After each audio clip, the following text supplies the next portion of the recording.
हे guys hi. So last classes में हमने क्या क्या कर लिया।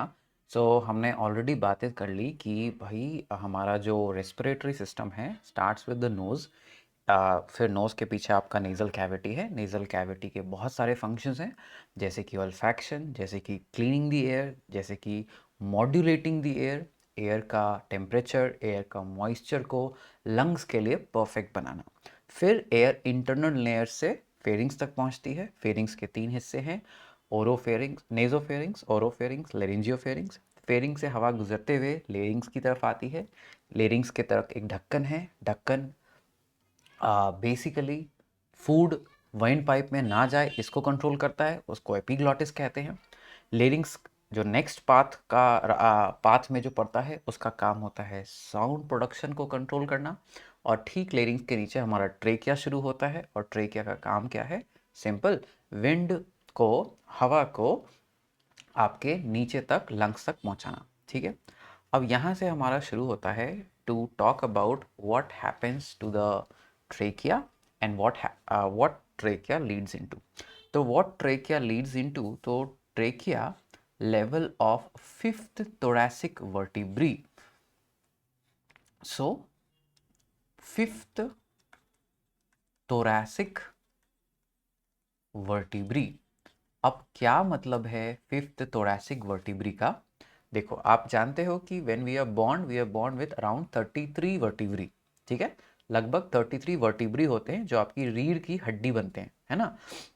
आपका वर्टिब्रल कॉलम बनते हैं और स्पाइनल कॉर्ड को प्रोटेक्ट करते हैं। शुरू के 7 वर्टिब्री आपका नेक रीजन और सम पार्ट बिलो आपका कंट्रोल करते हैं, तो कहते हैं उसको सर्विकल वर्टिब्री। इस पार्ट को हम सर्विक्स कहते हैं। तो सर्विकल वर्टिब्री आर टोटल 7। 7 छोटे छोटे बोन्स होते हैं जो आपके वर्टिब्रल कॉलम का शुरुआत का हिस्सा बनते हैं। सर्विकल वर्टिब्री के ठीक नीचे होता है आपका थोरैसिक वर्टिब्री। थोरैसिक वर्टिब्री कितने होते हैं? टोटल 12। थोरैसिक वर्टिब्री के ठीक नीचे होता है आपका लंबर वर्टिब्री। 12 प्लस 7 कितना हो गया? 19। अब लंबर वर्टिब्रे के ठीक नीचे क्या होगा? आपका होगा, सॉरी, थोरैसिक के नीचे क्या होगा? आपका lumbar vertebrae. Lumbar vertebrae is once again 5। अब यहाँ पे 19 प्लस 5 कर लो तो हो गया 24। अब लंबर वर्टिब्री के नीचे क्या है? तो है आपका sacral vertebrae and coccygeal vertebrae. Sacral कितने हैं? Total around 5। कोकिजियल कितने हैं? Total around 4। So 24 plus 5 29, 29 plus 4 33। Total 33 vertebrae होते हैं। हालांकि जब हम एडल्ट बनते हैं तो sacral vertebrae, this 5 sacral vertebrae fuses into 1। This 4 coccygeal vertebrae fuses into 1। ये हम पढ़ेंगे लोकोमोशन चैप्टर में। अब मैं आपको पूरा लिस्ट क्यों दे रहा हूँ? क्योंकि आपको कंफ्यूज नहीं होना है कि सर्विकल क्या है, नेक। थोरैसिक क्या है? Chest region. लंबर क्या है? आपका लोअर बैक रीजन। सेक्रल उसके ठीक नीचे जो आपका हिप रीजन में होता है। कोकिजियल आपके हिप रीजन में ही सबसे एंड पे होता है। ठीक, तो ये सारे वर्टिब्रीज हैं। Fifth thoracic vertebrae almost the in the middle of the chest के थोड़ा सा ऊपर आपका जो ट्रेकिया है वो डिवाइड करता है।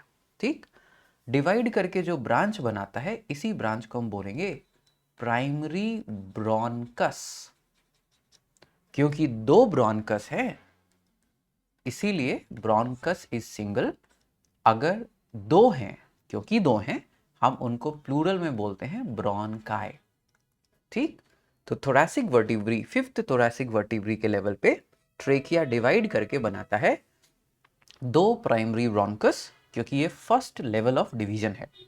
जैसे आपने देखा होगा ना, एक बड़ा सा नेशनल हाईवे जब गुजर रहा होता है किसी स्टेट से, तो अगर वो मल्टीपल स्टेट के अगल बगल से गुजर रहा है तो दो स्टेट में अलग अलग छोटे छोटे ब्रांचेस जाएंगे, उसी को कहते हैं आप स्टेट हाईवे। और ये नेशनल हाईवे आगे चलता जाएगा, है ना। उसी तरह थोरैसिक वर्टिब्री के लेवल पे ट्रेकिया जो विंड पाइप था उसके दो ब्रांचेस होंगे। इस फर्स्ट ब्रांचिंग को बोला प्राइमरी ब्रोनकस सिंगुलर, ब्रोनकाई प्लूरल। जो राइट साइड वाला ब्रोनकस है वो थोड़ा सीधा होता है। ठीक, और जो लेफ्ट साइड वाला ब्रोंकस है वो थोड़ा स्लैंटिंग ज़्यादा होता है। ओके, अब ये प्राइमरी ब्रोंकस क्या करेगा, अपने अपने साइड का लंग्स में एंटर करेगा। So this is the side of lungs, this is the right side, and ठीक वैसे ही there will be a left side. सो अब आप क्या देख रहे हो, प्राइमरी ब्रोंकाई अपने अपने साइड के लंग्स में एंटर कर रहे हैं। अब यहां पे आपने ये देखा कि जो मैंने राइट लंग बनाया, this is the right lung and this is the left lung. जो आपका राइट लंग बना हुआ आप देख पा रहे हो, उसमें यू कैन क्लियरली सी कि मैंने तीन गोला गोला, तीन डब्बे बनाए। ऐसा मैंने क्यों किया, क्योंकि राइट लंग के तीन लोब्स हैं लेकिन लेफ्ट लंग के दो लोब्स हैं। अब ऐसा क्यों है, इसलिए फॉर अ सिंपल रीजन कि इन दोनों के बीच में एक स्पेस क्रिएट होता है। इस स्पेस को हम कहते हैं mediastinum. This space between them, this space is called mediastinum. और ये mediastinum वही जगह है जहां पे आपका हार्ट लाई करता है।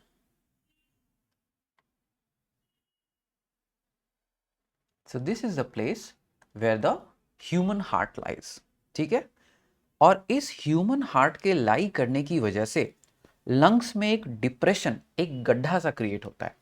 ये जो डिप्रेशन क्रिएट हुआ, इसी डिप्रेशन को आप नाम देते हो cardiac notch. This depression is called cardiac notch.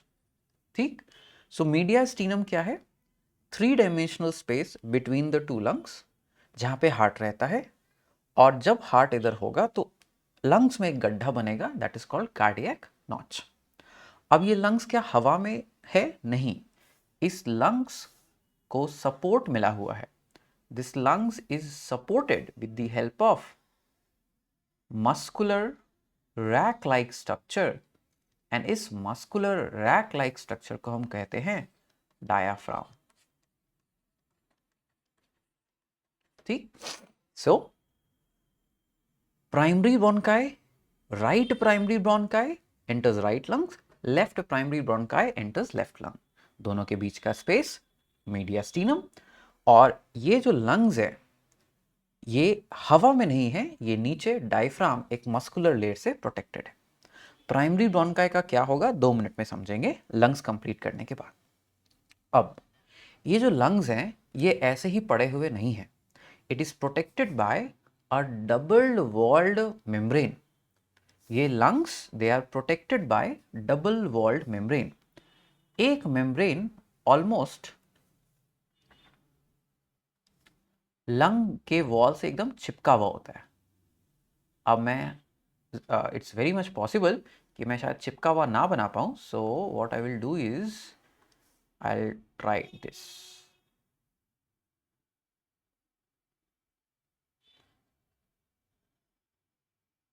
हाँ, this works. So this lung is protected by a double walled membrane. अब आप देख सकते हो ये मेम्ब्रेन कैसे, अब ये सिंगल वॉल बनी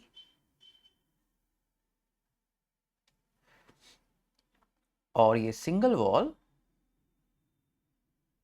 डबल वॉल में कन्वर्ट हो रही है।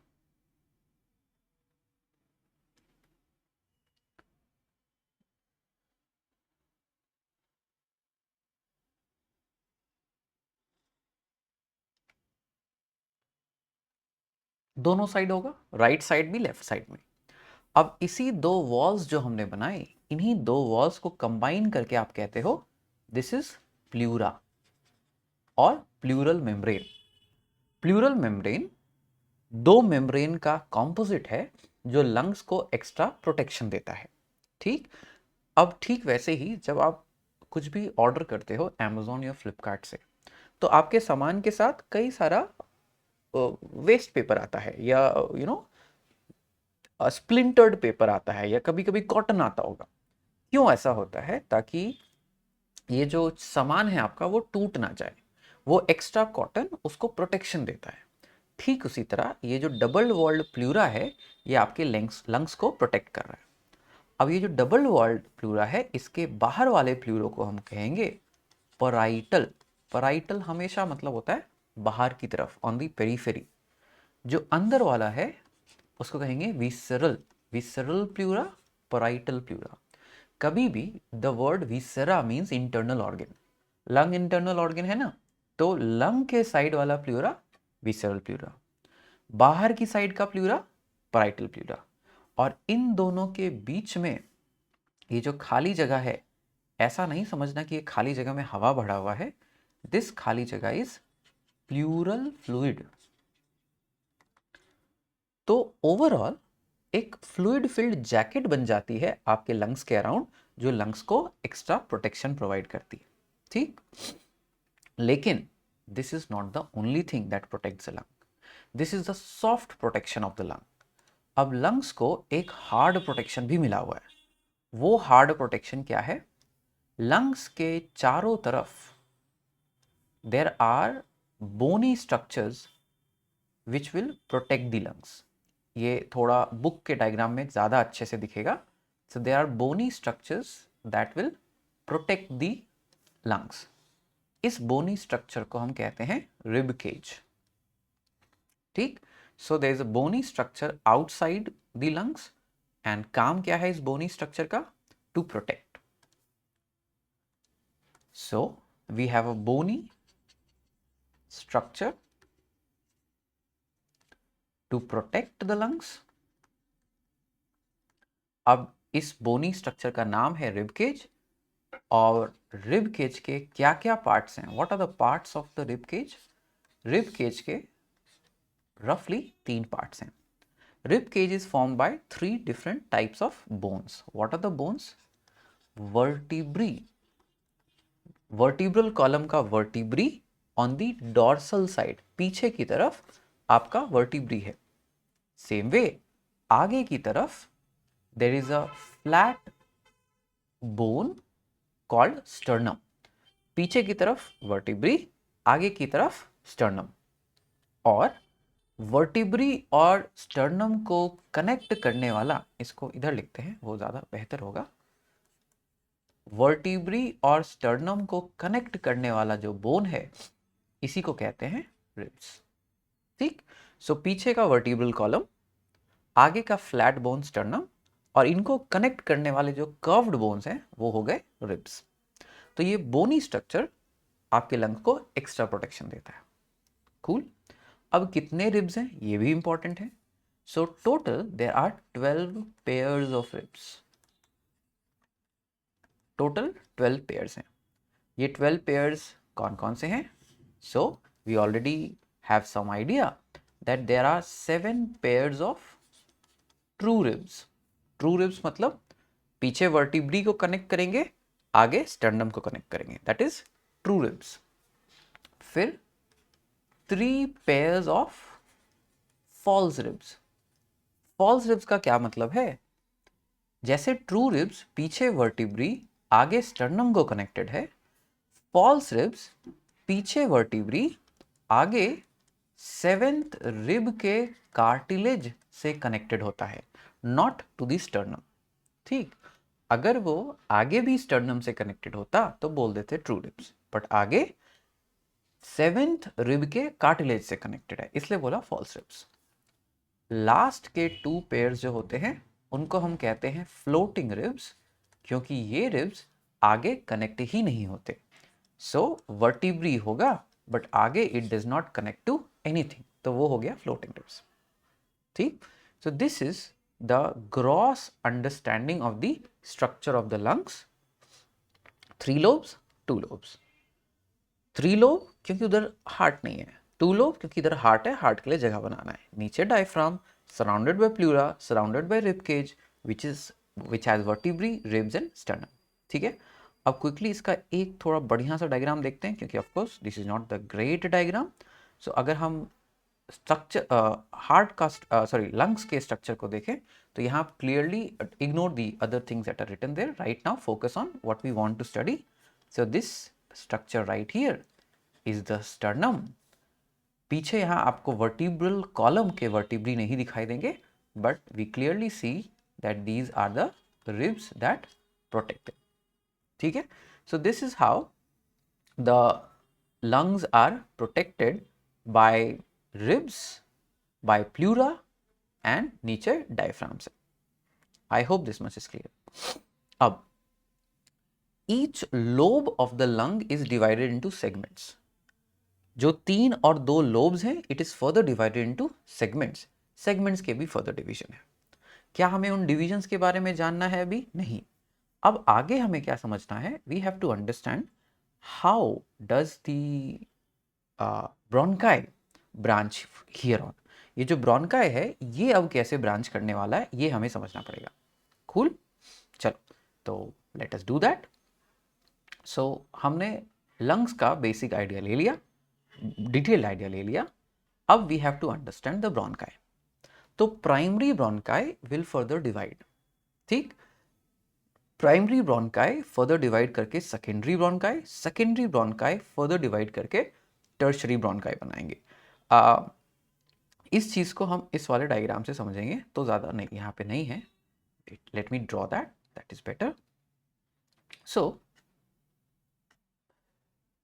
अगर मान लेते हैं दिस इज आपका प्राइमरी ब्रोंकाई.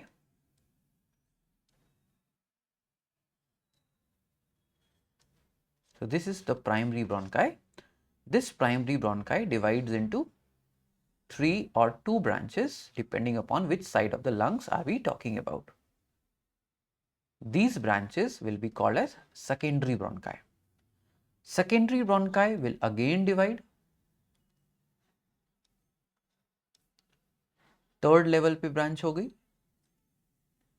अब इसको बोलेंगे tertiary bronchi. Tertiary bronchi will again divide.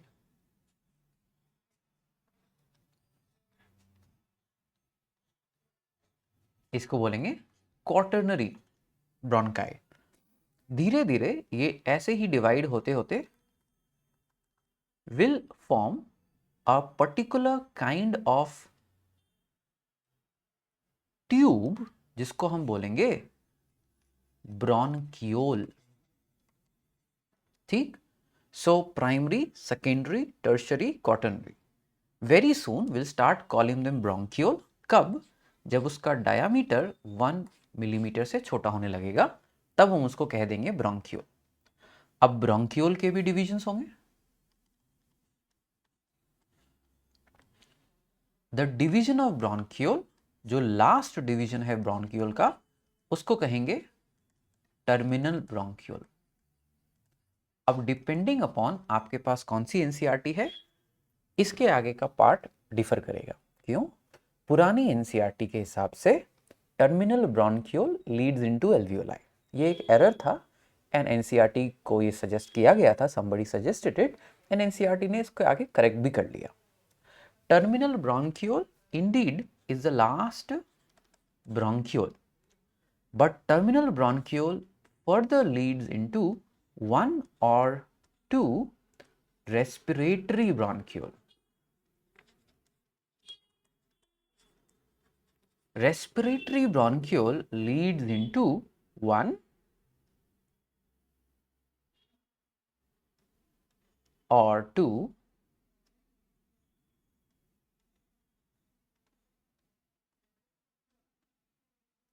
alveolar sacs.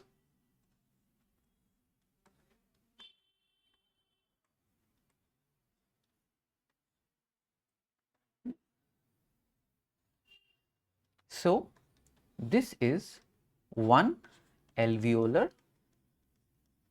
sac. और ये alveolar sac कहाँ से आया? So terminal bronchiole gave rise to respiratory bronchiole and respiratory bronchiole gave rise to alveolar duct. Alveolar duct led into alveolar sac. अब एक बात समझना है, terminal bronchiole till terminal bronchiole हम कहते हैं कंडक्टिंग पाथ. क्यों इसको कंडक्टिंग पाथ कहते हैं? क्योंकि यहां तक गैशियस एक्सचेंज नहीं हो सकते। क्यों नहीं हो सकते? क्योंकि यहां तक जो सेल्स हैं वो मोटे हैं। देखो, जब शुरुआत हुई तो ट्रेकिया में स्यूडो स्ट्रेटिफाइड एपिथेलियम था। ट्रेकिया में जो सेल्स थे वो स्यूडो स्ट्रेटिफाइड सीलिएटेड एपिथेलियम था। एपिथेलियल टाइप का सेल जिसके पास सीलिया है और ऐसा लगता है कि 2 लेयर्स है बट ओरिजिनली सिंगल लेयर है, तो स्यूडो स्ट्रेटिफाइड सीलिएटेड एपिथेलियम। अब धीरे धीरे ये सेल्स कन्वर्ट हो गए कॉलमनर में, और धीरे धीरे ये सेल्स कन्वर्ट हो गए क्यूबॉइडल में, और फिर ये सेल्स कन्वर्ट हो गए स्क्वामस एपिथेलियम में।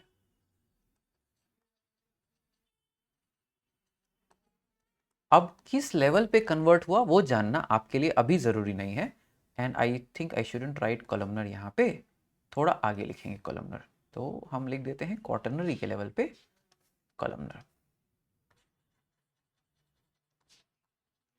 सो आप क्या देख रहे हो यहाँ पे कि जैसे जैसे ब्रांचेस फाइन होते गए वैसे वैसे जो वॉल है उसकी थिकनेस घटती गई।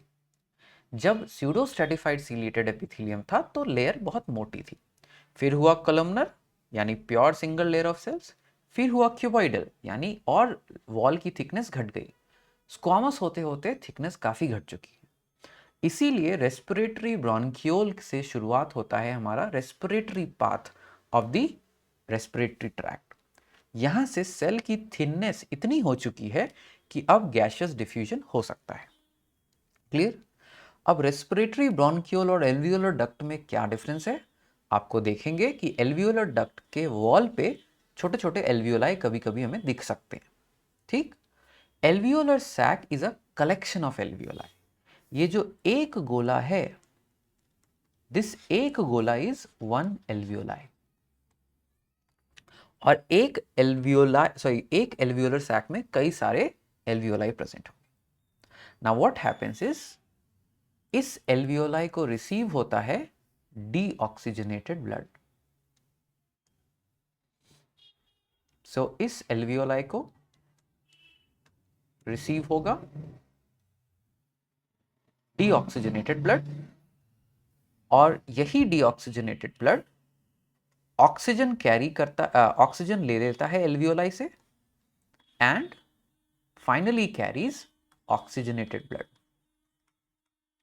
So alveoli is why so very important, because alveoli के पास deoxygenated blood आता है, alveoli उसमें डिफ्यूजन के थ्रू ब्लड भर देता है और ऑक्सीजनेटेड ब्लड वापस आता है। अब ये डीऑक्सीजनेटेड ब्लड भेजने वाला इंसान कौन है? डीऑक्सीजनेटेड ब्लड भेजने वाला इंसान है पल्मोनरी आर्टरी। ये पल्मोनरी आर्टरी कहां से आई? ये पल्मोनरी आर्टरी आई हार्ट से। ये हम नेक्स्ट चैप्टर में और डिटेल में देखेंगे। हार्ट ने पूरी बॉडी से डीऑक्सीजनेटेड ब्लड को कलेक्ट किया और दिया पल्मोनरी आर्टरी को। पल्मोनरी आर्टरी ने लंग्स को सप्लाई किया। पल्मोनरी आर्टरी के ब्रांचेस हुए और ये ब्रांचेस कैपिलरीज बनाए। इन कैपिलरीज की हेल्प से, एक सेकेंड, इन कैपिलरीज की हेल्प से डिफ्यूजन हुआ और ऑक्सीजनेटेड ब्लड वापस जाने को रेडी है via pulmonary vein. Pulmonary vein वापस हार्ट को दे जाएगा और हार्ट इसको पूरी बॉडी को पहुंचा देगा। ठीक? So this is how the oxygenation apparatus is organized in the lungs. अब एक बात ध्यान से सुनना, और वो ध्यान से ये है, लंग्स का ये मतलब नहीं है कि it will only receive pulmonary artery and it will give pulmonary vein. क्यों? लंग्स को खुद को भी सस्टेन करना है, लंग्स के सेल्स भी लिविंग हैं, लंग्स को जो आर्टरीज और वेन्स आ रही हैं उनको भी ब्लड चाहिए होगा, लंग्स के जो सपोर्टिंग स्ट्रक्चर्स हैं उनको भी ब्लड चाहिए होगा, कनेक्टिव टिश्यू को ब्लड चाहिए होगा, इलास्टिक टिश्यू को ब्लड चाहिए होगा। तो लंग्स को सिर्फ ऑक्सीजन डायरेक्टली एक्सचेंज से नहीं मिल सकता उतना। सो लंग्स में दो टाइप की आर्टरी आती है। types of arteries, they enter lungs. What are those two types? First is pulmonary artery. ये एक्सेप्शन है आर्टरी की डेफिनेशन में, क्योंकि ये एक आर्टरी होते हुए डीऑक्सीजनेटेड ब्लड लेके आती है फ्रॉम, एम बार का मतलब फ्रॉम हार्ट। लेकिन एक और आर्टरी है जो आपके ऑरोटा के ऊपर से ब्रांच होके यहां आती है, उस आर्टरी का नाम है ब्रोंकियल आर्टरी। अब ब्रोंकियल आर्टरी ऑक्सीजनेटेड ब्लड लेकर आ रही है from heart, so that heart को अपने लंग्स को अपने सस्टेनेंस के लिए जो ऑक्सीजन चाहिए वो उसे मिल जाए। ठीक, जैसे दो तरह की आर्टरी है वैसे दो तरह के वेन भी होंगे। पल्मोनरी वेन ऑक्सीजनेटेड ब्लड को वापस लेके जाएगा, ब्रोंकियल वेन लंग्स से डीऑक्सीजनेटेड ब्लड को वापस लेके जाएगा। ठीक, this is the entire structure of the lungs का इंटीरियर। अब इसी इंटायर स्ट्रक्चर ऑफ लंग्स की इंटीरियर को हम कहते हैं ब्रोंकियल ट्री।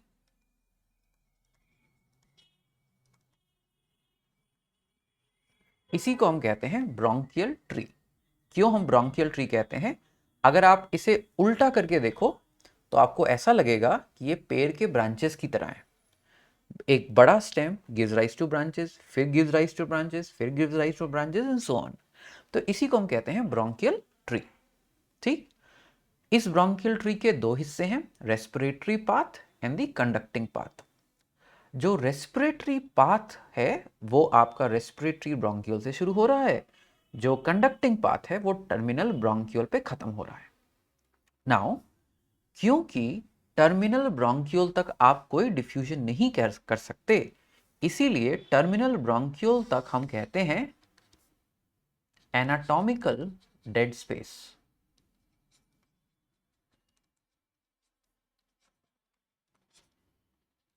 ये डेड स्पेस डेड सेल्स का नहीं बना हुआ है। ये dead space around 150 ml does not perform any physiological exchange of gases. Gases का डिफ्यूजन नहीं करा रहा, इसलिए बोलते हैं इट्स एनाटॉमिकल डेड स्पेस। यहाँ पे कोई एक्सचेंज नहीं हो रहा। लेकिन अगर नीचे का 350 ml ऑलमोस्ट देखा जाए तो ये जो 350 ml है, this is the living space या रेस्पिरेटरी पाथ जहाँ पे एक्चुअल रेस्पिरेशन होगा। ठीक है, अराउंड 400 मिलियन एल्वियोलाई हमारे बॉडी में होते हैं, और ये 400 मिलियन अप्रॉक्सीमेटली 70 मीटर स्क्वायर का ह्यूज सरफेस एरिया बना रहे हैं। And now you can imagine कि आप कितना अमाउंट ऑफ गैसेस को एक्सचेंज कर रहे हैं every minute that you are speaking. ठीक है, नाउ इस टॉपिक को क्लोज करने के पहले एक लास्ट चीज, दैट इज सपोर्ट। देखो, जैसे ट्रेकिया के पास सी शेप्ड कार्टिलेजिनस रिंग्स थे फॉर सपोर्ट, वैसे ही आपके ब्रोंकाई एंड ब्रोंक्यूल्स के पास भी कार्टिलेजिनस रिंग्स होते हैं। इनिशियली ये कार्टिलेजिनस रिंग्स वैसे ही होते हैं जैसे ट्रेकिया के पास थे, सी शेप्ड। नीचे आते आते these start becoming very different. Different how? Different by decrease in size. पहले कार्टिलेजिनस रिंग्स थे, और एनसीईआरटी कहती है that up till few initial bronchioles तक ये रिंग्स कंटिन्यू होंगी। उसके बाद सपोर्ट की जरूरत कम पड़ती है या नहीं पड़ती है। सो ये जो रिंग्स है ये आपके जैसे ट्रेकिया को बंद होने नहीं देते थे, उसी तरह ब्रोंक्यूल तक को खुला रखेंगे। ठीक, एक्चुअली में जो ब्रोंक्यूल्स होते हैं उनके पास रिंग्स नहीं होते। इनफैक्ट ट्रांजिशन तो बहुत पहले शुरू हो चुका होता है। ठीक, बहुत पहले ही rings change into plates further change into even smaller just very fine thread like rings. But NCERT कहती है these cartilaginous rings extend up to initial few bronchioles, तो हम भी उसी को सही मानेंगे। Okay, so this is the whole of bronchial tree. I hope this is clear. In the next part we are going to cover the mechanism of breathing and try करेंगे कि capacities को भी उसी पार्ट में कर लें। ठीक है, टेक केयर।